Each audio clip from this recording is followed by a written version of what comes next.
മൗനം മായാനായി മാത്രം എന്താണ് എന്താണ് മേഘം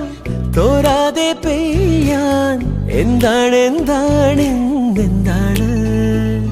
നാം ഒന്നാകും ഈരാവിൻ തീരത്ത് പൊൻതാരങ്ങൾ കൂടേറും